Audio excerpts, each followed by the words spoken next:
The stars had always been silent to humanity. For thousands of years, people looked up at the night sky and wondered if they were alone. They sent signals into the darkness. They built telescopes and satellites.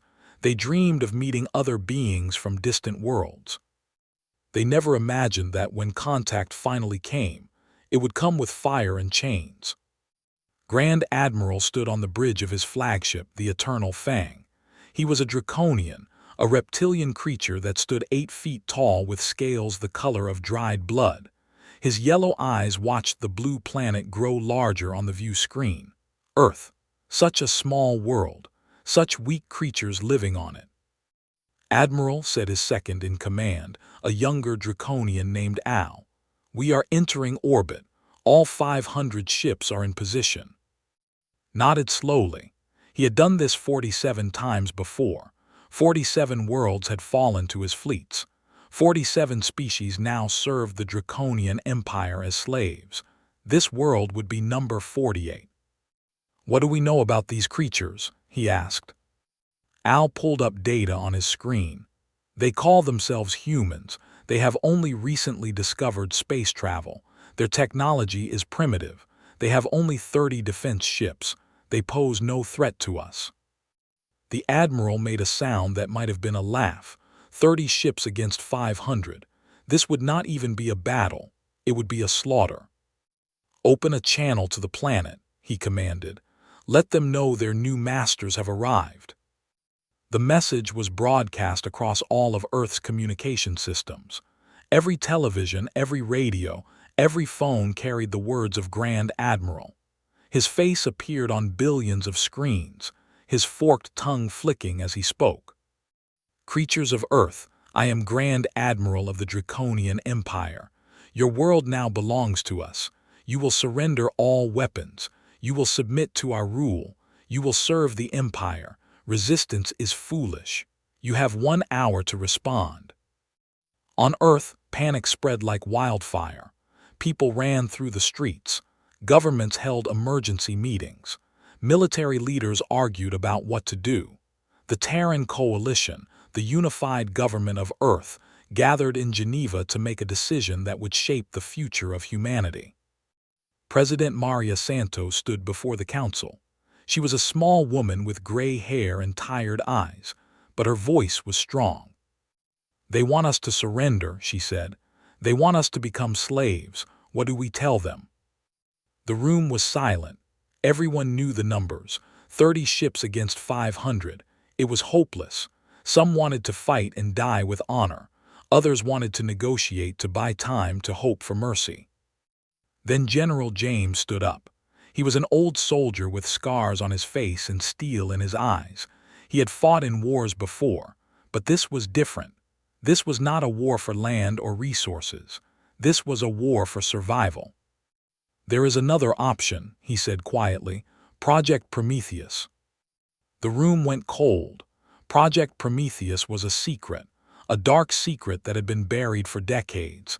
It was created when humanity first discovered that alien life existed. It was a last resort, a weapon of final desperation. Nobody knew exactly what it was. The scientists who created it were long dead. The files were encrypted and hidden. All that remained was a button. One button that would activate whatever terrible thing slept beneath the earth. "We do not know what it does," President Santos said. "It could kill us all." "We are already dead," General replied. "The Draconians will not show mercy. I have read reports of what they do to conquered species. Death would be a kindness compared to what awaits us." The vote was held. It was unanimous. Humanity would not surrender. Humanity would not bow. Humanity would activate Project Prometheus and pray that whatever woke up was on their side. The hour passed. Grand Admiral waited for the response from Earth. He expected pleas for mercy. He expected offers of tribute. He expected fear. Instead, he got silence. "Admiral," Al said, confusion in his voice. "All signals from the planet have stopped. Every transmission has ceased. The entire world has gone dark." Leaned forward in his chair. This was new. This was unexpected. In all his conquests, no species had ever gone silent like this. They always begged, they always screamed, they always tried to negotiate. "What are they doing?" he muttered. Sensors detected something activating on the planet's surface. Energy readings spiked across every continent. Something was powering up, something massive, something that had been sleeping for a very long time. But was not afraid. He had faced desperate species before. He had seen their last stands and their final weapons. None of them had ever been enough. "Begin the invasion," he ordered. "All ships descend to the surface, crush their cities, break their will, show them what happens to those who defy the Empire." 500 warships entered Earth's atmosphere. They blocked out the sun over major cities. Their weapons charged with deadly energy. The people of Earth looked up and saw death descending from the sky. And then something happened. The Draconian ships began to disappear. Not explode, not crash, they simply vanished. One moment they were there and the next they were gone. No fire, no debris, no sound, just silence. Watched in horror as his fleet evaporated around him. Ships that had conquered dozens of worlds were erased from existence in seconds. His crew screamed and ran, but there was nowhere to go. "What is happening?" he roared. "What is this?" Then he saw it. Through the bridge windows, he saw something rising from the earth, shapes made of shadow and light, forms that hurt his eyes to look at. They moved through space like ghosts, passing through his ships as if they were made of smoke. And then one of them looked at him. Had conquered worlds. He had killed millions. He had never known fear in his entire life. He knew fear now. With trembling claws, he activated the emergency transmission. He had to warn the Empire. He had to tell them what he had found on this small blue world. "They are not prey," he gasped, his voice breaking. "Do not come here, do not ever come H." The transmission ended. The Eternal Fang was gone. Grand Admiral was gone. 500 ships and over 2 million Draconian soldiers vanished without a trace. On Earth, the sky cleared. The sun shone again. People emerged from their hiding places and looked up at empty heavens. They did not know what had happened. They did not know what had saved them. But somewhere deep beneath the surface, something that had been sleeping for a very long time opened its eyes, and it remembered. The galaxy would soon learn what humanity truly was. And the galaxy would learn to fear. 6 months had passed since the Draconian Armada disappeared. 6 months of silence from the small blue world called Earth. 6 months of questions without answers. The Galactic Confederation was the largest government in the known universe. It represented over 3,000 species across millions of star systems. They had existed for 100,000 years. They had seen empires rise and fall. They believed they had seen everything. They were wrong. The Great Council chamber on the station called Unity Prime was filled with representatives from every corner of the galaxy. There were beings of crystal and beings of gas. There were creatures with 1,000 eyes and creatures with no eyes at all. They had gathered to discuss one topic: what happened to the Draconian fleet. High Chancellor X, a tall being made of living metal, called the meeting to order. His voice echoed through the massive chamber like a bell. "We have reviewed all the evidence," he announced. "Long-range sensors have scanned the Earth system. The planet remains intact. However, there is no trace of the Draconian Armada, no wreckage, no signals, no survivors." Murmurs spread through the council. This was impossible. 500 warships did not simply vanish. They left debris. They sent distress calls. They left some evidence of their fate. But Earth had swallowed the entire fleet like a stone, dropped into deep water. The Draconian representative, Lord Os, rose from his seat. His scales were pale with grief and rage. His brother had commanded that fleet. His brother was gone. "Something on that world destroyed our armada," he growled. "We demand the Confederation investigate.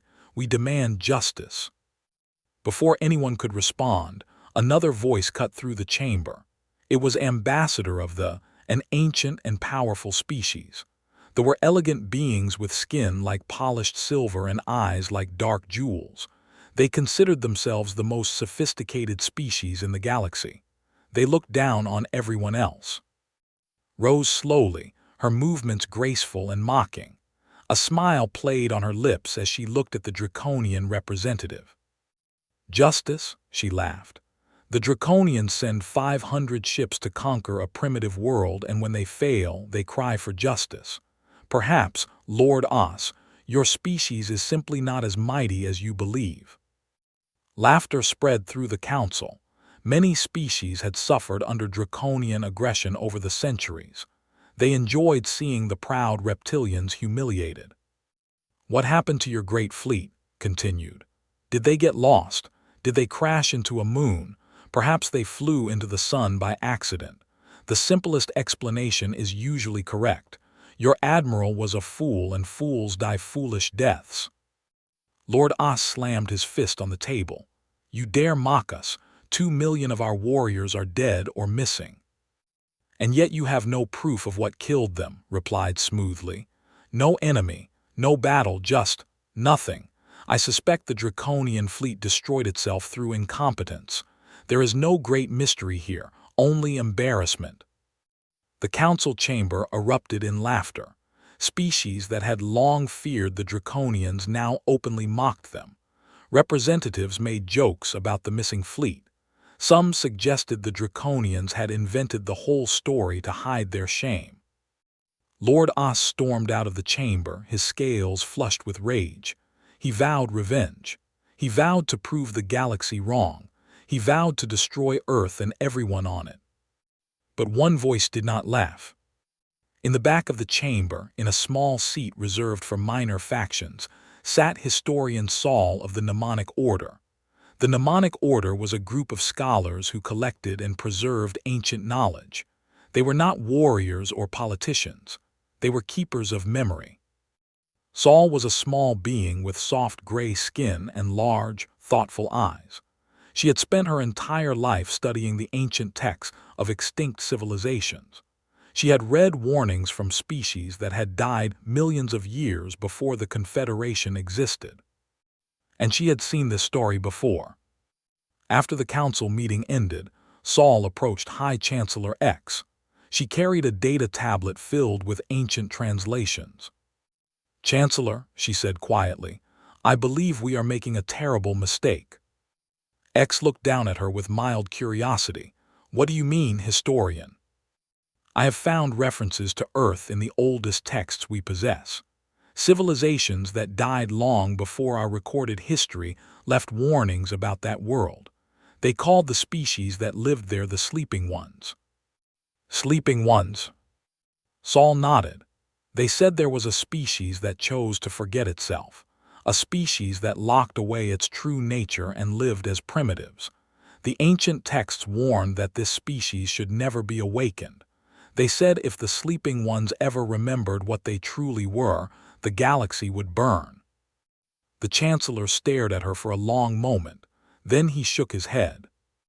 "Historian, you are speaking of myths. Fairy tales told by species that have been dead for millions of years.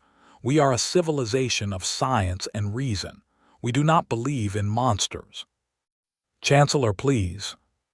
"The Draconian fleet was destroyed by some accident or internal failure. There is no mysterious threat hiding on Earth. You are a scholar, not a prophet of doom. Return to your studies and leave matters of state to those who understand them." Saul was dismissed. Her warnings were filed away in some archive where no one would ever read them. The galaxy continued to mock the Draconians and ignore the silent blue world. But Saul did not give up. She returned to her studies with desperate urgency. She translated every ancient text she could find. She pieced together fragments of warnings from a dozen dead civilizations. And what she found terrified her. The Sleeping Ones were not a myth. They were an ancient species that had once ruled the galaxy. They had been predators beyond imagination. They had consumed entire civilizations for sport. They had hunted the ancestors of every species now in the Confederation. Then, for reasons no one understood, they had stopped.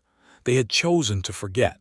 They had buried their weapons, erased their memories, and become something small and harmless. They had become human. But they could be awakened. And the Draconians had just rung the alarm. Meanwhile, in the dark spaces between stars, Lord Os met with the leaders of the Draconian Empire. They would not accept humiliation. They would not accept mockery. They would gather the largest fleet in their history and burn Earth to ashes. The Grand Retaliation Fleet began to assemble. 5,000 warships, 15 million soldiers, enough firepower to destroy 100 worlds.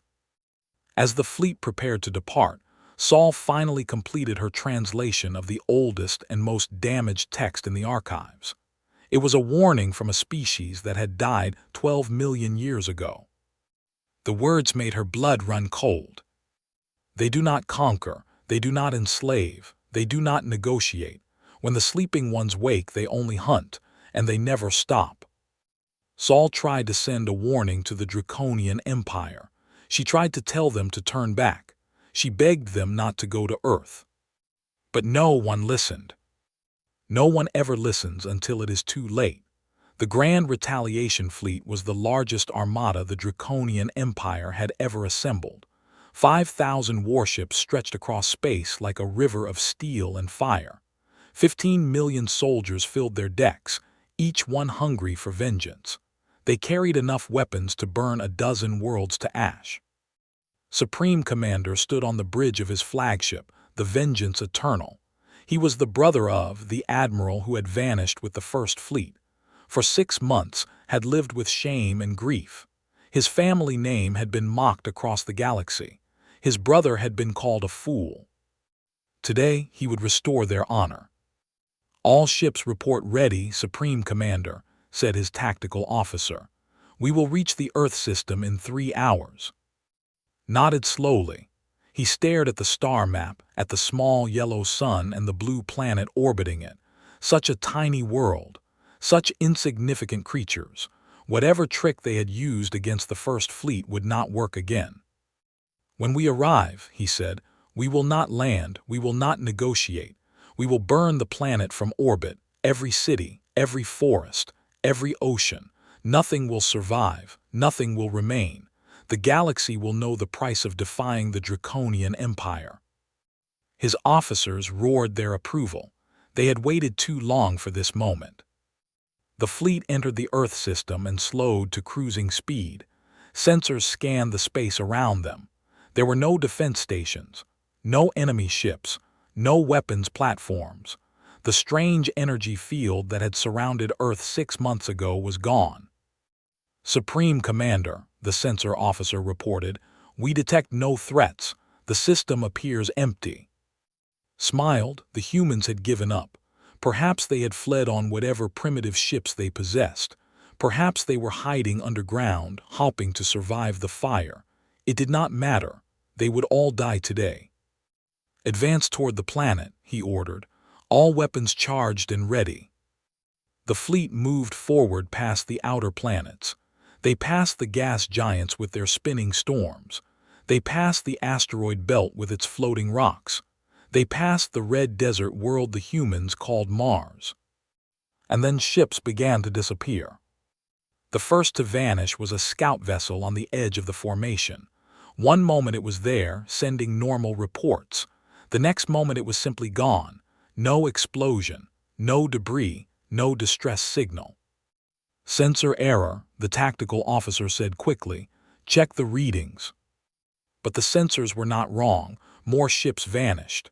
One by one, two by two, then dozens at a time. They blinked out of existence like candles in a wind. Panic spread through the fleet. Captains screamed for answers. Soldiers ran to their weapons, searching for an enemy to fight. But there was nothing to fight. There was nothing to shoot. Their enemy was invisible and untouchable. "What is happening?" roared. "Where is the enemy? Show me something to kill." His officers had no answers. Their sensors showed nothing. Their weapons found no targets.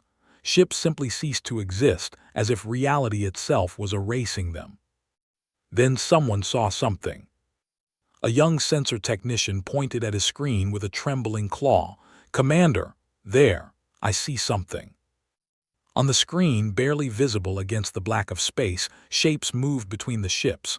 They were dark and fluid, like shadows given form. They passed through hulls like ghosts passing through walls. Where they touched, metal dissolved. Where they moved, life ended. "What are those things?" whispered. No one could answer. The shapes did not match any known species. They did not match any known technology.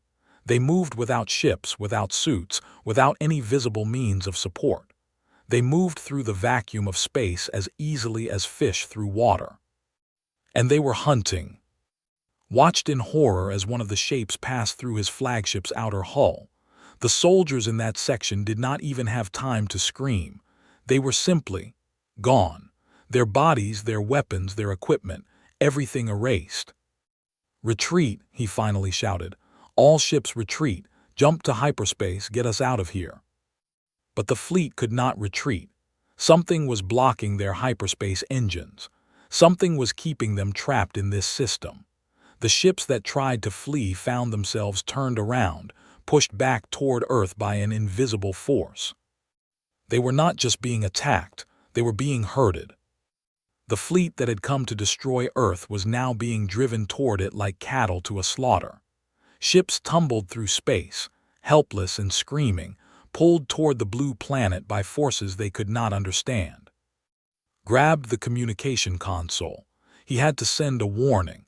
He had to tell the Empire what was happening. He had to make sure no one else ever came to this cursed world. "This is Supreme Commander of the Grand Retaliation Fleet," he gasped. "Do not send more ships. Do not attempt rescue. The humans are not what we thought. They are not primitives. They are something old, something terrible. They—" A shadow passed through the bridge, felt cold, colder than space, colder than death. He turned and saw something standing behind him. It had the shape of a human, but it was made of darkness and starlight. Its eyes burned with ancient fire. It looked at him, and in that look saw the truth. He saw memories that were not his own. He saw a galaxy ruled by predators in human form. He saw civilizations consumed. He saw species hunted to extinction. He saw the birth and death of stars, and through it all he saw the humans, watching, hunting, feeding. He understood now why his brother had screamed. The transmission lasted 11 seconds. The Galactic Confederation received it. Every species heard the Supreme Commander's final words. But those words were not words at all. They were just screaming. Raw, primal, terrified screaming that went on and on until suddenly it stopped. The Grand Retaliation Fleet was gone. 5,000 ships, 15 million soldiers, vanished without a trace, just like the First Fleet. The Confederation Council convened in emergency session. Fear filled the Great Chamber. This was no longer a draconian problem. This was a galactic crisis. High Chancellor X made the announcement. By unanimous decree, the Earth system is hereby classified as a Class 0 forbidden zone. No species may approach within 10 light years. No ships may enter. No signals may be sent. As of this moment, Earth does not exist. The council members nodded in relief. They would simply ignore Earth. They would pretend it was not there. They would hide behind their laws and hope the danger stayed far away. But their hope was already dead. Even as the decree was announced, deep space sensors detected something emerging from the Earth system. Hundreds of ships, moving in perfect formation, heading outward toward the galaxy.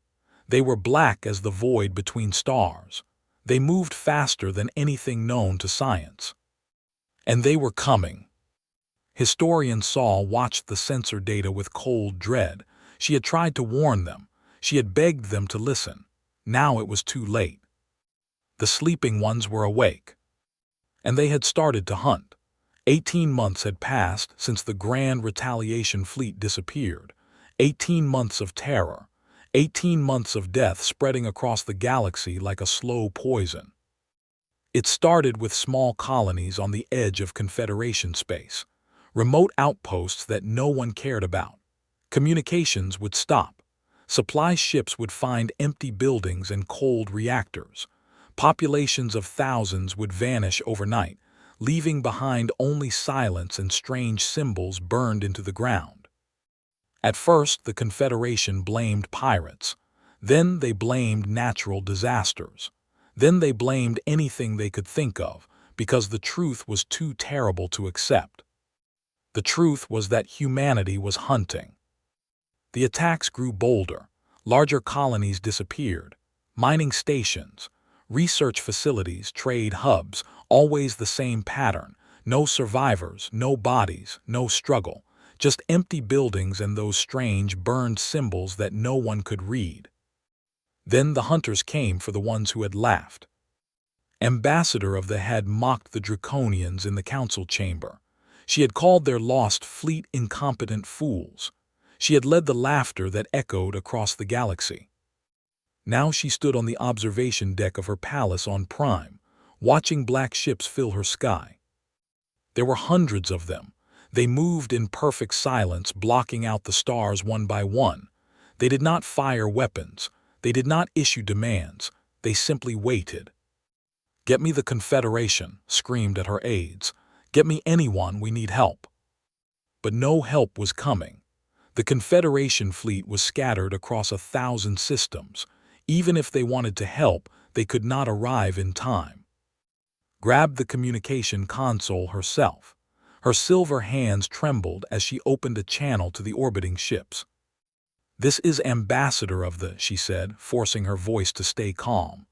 "We have no quarrel with humanity. The mockery in the council was foolish. We apologize. We will pay any price. We will make any agreement. Please just tell us what you want." For a long moment there was no response. Then a voice came through the speakers. It was soft and calm, but something about it made blood turn to ice.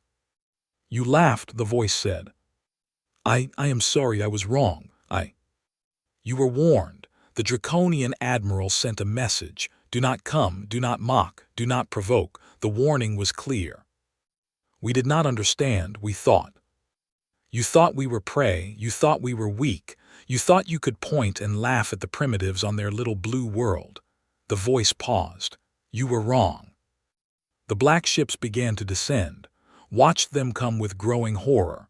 Up close, she could see that they were not ships at all. They were coffins. Massive coffins made of living darkness, carrying something ancient and hungry inside. "Wait," she screamed. "Please, we can negotiate, we can." "There is no negotiation," the voice replied.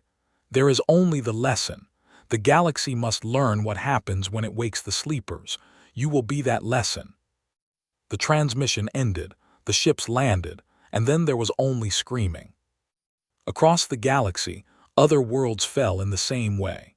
Every species that had voted to mock the Draconian warning found themselves hunted. Every representative who had laughed in the council chamber watched their go dark. The message was clear. This was not random violence. This was punishment. The Confederation Council met in emergency session. The great chamber that had once been filled with confident voices was now filled with frightened whispers. Empty seats marked the species that had already fallen. High Chancellor X looked older than anyone had ever seen him. The metal of his body seemed dull and tired. He had dismissed the warnings. He had ignored the danger. Now millions were dead because of his arrogance. "We must stop this," he said quietly. "We must find a way to end this war before we are all destroyed." "What war?" someone shouted from the back of the chamber. "We cannot even find the enemy. They strike and vanish.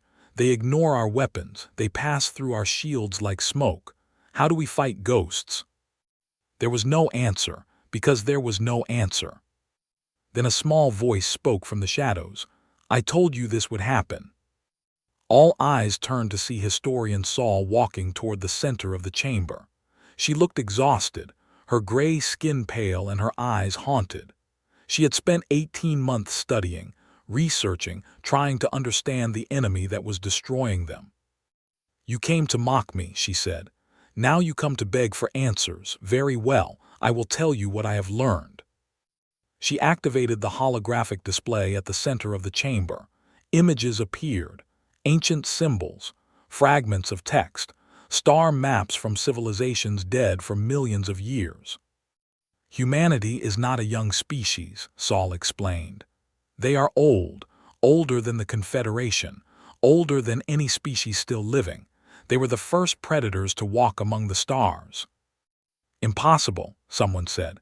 "Their civilization is only a few thousand years old."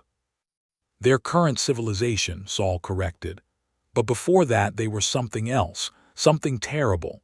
The ancient texts call them many names: the first nightmare, the endless hunger, the shadows that hunt." She pointed to a star map that showed the galaxy as it existed 12 million years ago. Every species in this room had ancestors. Those ancestors lived in fear of humanity. Humans hunted them for sport. They consumed entire civilizations like we consume meals. They played with species the way children play with toys. The council chamber was silent. No one wanted to believe this, but no one could deny the evidence of the past 18 months. "Then why did they stop?" Chancellor X asked. "Why did they become weak?" "I do not know," Saul admitted. "Something changed them. They chose to forget. They buried their power and their memories. They became mortal and primitive. They slept for millions of years while the galaxy healed and new civilizations grew." "And the Draconians woke them up," X said quietly. "Yes, the Draconian invasion triggered something ancient in them. They remembered, and now they are doing what they have always done. They are hunting." A voice boomed through the chamber. Every screen flickered. Every light dimmed. Someone was broadcasting on every frequency in Confederation space. The screens showed a single image, a human face. It was neither male nor female, young nor old. It was simply human, beautiful and terrible at the same time. "People of the Galactic Confederation," the voice said, "you have asked what we want. The answer is simple. You were warned. You did not listen. Now you will remember why your ancestors feared the dark." The face smiled. It was not a friendly smile. "You were warned. Now we remember." The transmission ended. The council chamber erupted in chaos. Species screamed and argued and accused each other.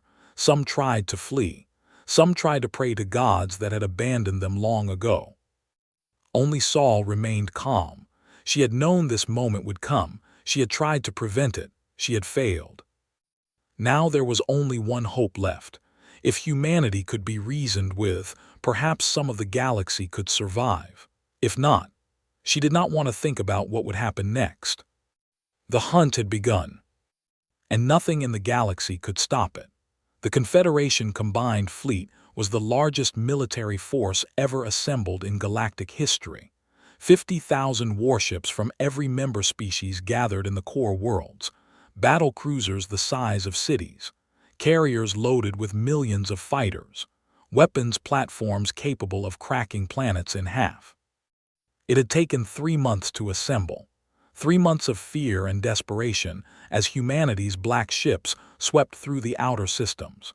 3 months of watching worlds go dark and species disappear.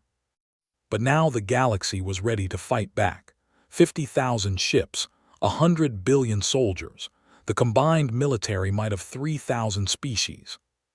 High Chancellor X stood on the command station, looking out at the endless sea of warships. For the first time in months, he felt hope. Surely even the ancient humans could not defeat such a force. "The Terran fleet has been detected," his tactical officer reported. "They are approaching the core world defense perimeter." "How many ships?" X asked. 200, Chancellor." X blinked. 200. Against 50,000. Perhaps the humans were not as powerful as everyone feared. Perhaps this had all been exaggerated. "Weapons ready," he commanded. "All ships prepare to engage." The Terran fleet came into view. 200 black ships, each one no larger than a standard cruiser. They moved in perfect formation, silent and cold. Sensors could not determine their composition, their crew count, or their weapons. They seemed to flicker at the edges as if they existed in more than one place at once. "Open fire," X ordered. "All weapons, maximum power." 50,000 ships unleashed their fury. Energy beams, plasma bursts, nuclear missiles, antimatter torpedoes. The combined firepower of the entire galaxy focused on 200 small ships. The darkness of space turned bright as a sun. The energy released could have destroyed a dozen worlds. Nothing could survive such an assault. Nothing. When the light faded, the Terran ships remained. They had not dodged. They had not shielded. They had simply absorbed everything. The energy, the matter, the antimatter, all of it had vanished into their black hulls like water poured into an endless ocean. "That is impossible," someone whispered. Then the Terran ships began to move. They did not fire weapons. They did not need to. They simply passed through the combined fleet like shadows through sunlight. Where they touched, ships went dark. Life signs vanished. 50,000 warships became 50,000 empty tombs in a matter of minutes. X watched in horror as his command station shuddered. The lights flickered. Officers around him slumped in their seats, their eyes empty. Something was moving through the walls, through the floors, through everything. "What are you?" he gasped at the darkness closing around him. The darkness answered, "We are what we always were. We are the reason your ancestors huddled in caves and feared the night. We are the first predators and the last. We are humanity." X closed his eyes and waited for the end. But the end did not come. When he opened his eyes, he was standing in the Confederation Council chamber. The Great Hall was filled with representatives from every surviving species. They stood in terrified silence, watching the figure that stood at the center of the room. He looked human, completely perfectly human. Brown skin, dark hair, calm eyes. He wore a simple gray suit. He looked like he could have been anyone, a teacher, a merchant, a father walking his children to school. But his presence filled the room like a weight. Every being there felt small and fragile next to him. "My name is Ambassador Elias," the human said. His voice was soft and polite, but something in it made spines shiver and hearts stop. "I have come to offer terms." Chancellor X found his voice. "Terms? You have destroyed our fleet. You have murdered millions. What more do you want?" Ambassador smiled. It was a sad smile, the smile of someone remembering something painful. "We did not want any of this," he said. "We were content to sleep. We were content to forget what we were. We lived as mortals. We died as mortals. We experienced life as you experience it, brief and precious and beautiful." He walked slowly around the chamber, looking at each representative in turn. They shrank back from his gaze. "Then the Draconians came. They wanted to make us slaves. We defended ourselves, and in defending ourselves we remembered." He paused. "We remembered everything, what we were, what we did, the civilizations we consumed, the species we erased, the galaxy we ruled through terror." His voice grew heavy. "We remember the shame of it, the horror of what we were. We chose to forget for a reason. We chose to become small and weak because we hated what we had been." "Then why did you attack us?" someone shouted from the crowd. "We did not invade your world." Turned to face the speaker. "No, you only laughed. You only mocked the warning. You only encouraged the Draconians to send a larger fleet. You only proved that the galaxy still sees primitive species as toys to be conquered." He shook his head slowly. "We could not allow that. We could not let the galaxy believe it could threaten us without consequence. So we taught a lesson, a harsh lesson, a necessary lesson." Chancellor X stepped forward. "What do you want from us?" Met his eyes. "We want to go back to sleep. We want to forget again. We want to live as mortals and die as mortals and never remember the monsters we once were." "And in exchange?" In exchange, the galaxy will leave us alone. Earth's system is sovereign territory. No species approaches without invitation. The Draconian Empire will formally surrender and pay reparations to Earth. All records of this conflict will accurately reflect what happened, that you attacked us and we defended ourselves. X hesitated, and if we refuse? His expression did not change, but the temperature in the room seemed to drop by 10 degrees. If you refuse, we will not go back to sleep. We will continue to be what we were. We will hunt every species that voted for war. We will consume every world that threatened us. We will spend the next 1,000,000 years reminding the galaxy why it learned to fear the dark. He smiled again, and this time there was nothing sad about it. But I do not think you will refuse. He was right. The vote was unanimous.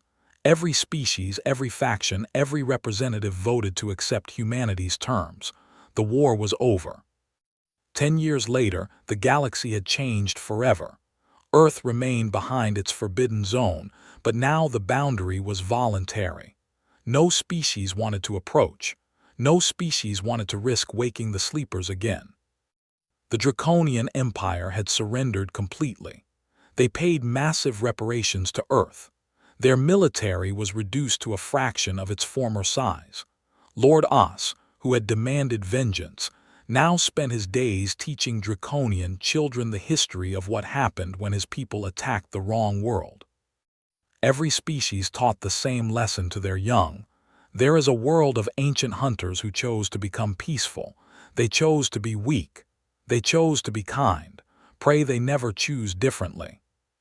Historian Saul wrote the official history of the conflict. She called it The Awakening and the Return to Sleep. It became required reading in every school across the Confederation. And on Earth, life continued as it always had. Humans laughed and loved and lived their short lives. They did not remember the war. They did not remember the fleets. They did not remember the terrible power that slept within them. They only knew, in some deep and ancient way, that the stars had called to them once, and that they had chosen not to answer. Perhaps one day, something would wake them again. Perhaps one day, the galaxy would make the same mistake twice. But for now, humanity dreamed, and the galaxy hoped they would dream forever. In the darkness between stars, something ancient watched and waited. It remembered everything, the hunting, the consuming, the terrible joy of being what it truly was. It missed those days sometimes. But it had made a promise, to itself, to the galaxy, to the future. So it closed its eyes and went back to sleep. And the stars breathed a sigh of relief.